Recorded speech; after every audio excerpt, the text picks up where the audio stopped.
आप टेंशन क्यों करते हैं? मेहनत करो, काम करो, परिणाम भगवान के ऊपर छोड़ दो।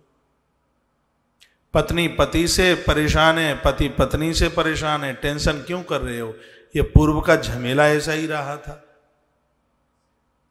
ये जन्म ही इसलिए हुआ है कि यहां जिसका लिया है उसका चुका रहे हैं, और हमारा जो लिए है उसे हम ले रहे हैं।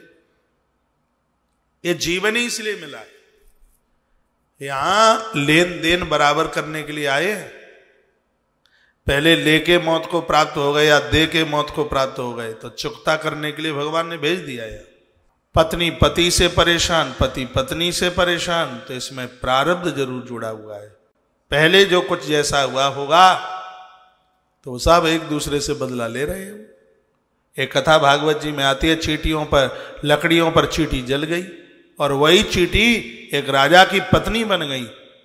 उन्होंने उस बच्चे को जहर दे के मार डाला। अंगिरा ऋषि और नारद जी आए और उन्होंने उस जीवात्मा को कहा कि तुम्हारा पिता रो रहा है। कहा ये कोई पिता नहीं, ये सब झमेला ऐसा ही है।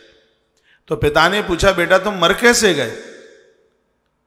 तो जीवात्मा ने कहा, पहले जन्म में मैं रोटी बना रहा था, लकड़ी पर मुझसे चींटी जली, तो वही तुम्हारी पत्नियां बन करके आई हैं।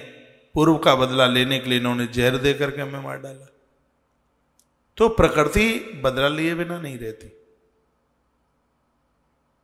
स्त्री तुम्हें तंग कर रही है तो इसका मतलब है कि पहले जन्म में तुमने उसे तंग किया। पति के द्वारा तुम तंग हो रहे हो तो इसका मतलब है कि पहले जन्म में तुम ऐसा कुछ करके आए हो प्रारब्ध में, तो वो तो बराबर करना पड़ेगा। फिर किसी ने कहा जेब कट गई, हमने कहा पहले से इसका लेकर के आए होगे तो चुकता हो गया है, और नहीं हो गया है तो इसका कई गुना करके देगा वो। तुम काई को चिंता करते हो? यहां साफ खेल प्रारब्ध का है, पूरा दर्शन भरा हुआ है प्रारब्ध के ऊपर।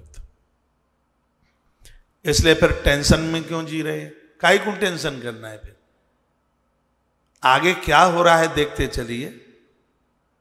खुद को सावधान पूर्वक, सूर्य नियम से काम न करें, चंद्रमा नियम से काम न करे तो सब अफड़ा तफड़ी पड़ जाएगी। हम भी अपने नियम और कानूनों को बनाते हुए, समझते हुए अपने जीवन का निर्वहन करें। टेंशन छोड़िए बिल्कुल।